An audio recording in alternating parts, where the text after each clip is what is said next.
Today on How To Blinds, we'll show you how to install your freehang pleated or cellular blind.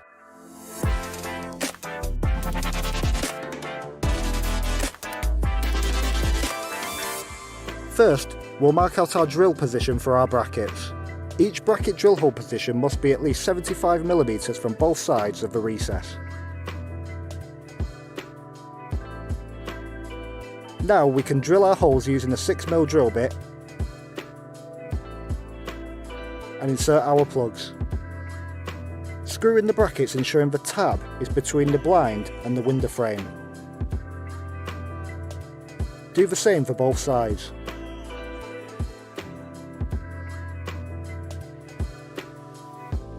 We'll just show you a reference of where the bracket clips into the grooves on the headrail. So now we can clip the blind into the brackets by lining up the front grooves and pushing up from the back.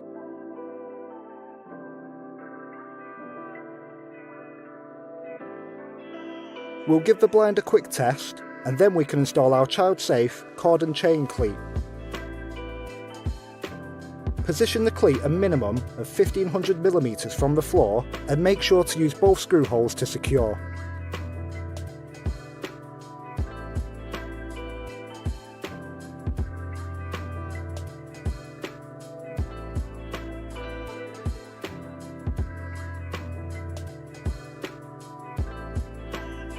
Now you can tie the cord around the cleat using the figure of 8 when the blind is not in use. And that's how to install your freehang pleated or cellular blind. You can click the annotation on screen now to see our latest cellular and pleated fabric range. Thanks for watching, and remember to like and subscribe for more on How To Blinds.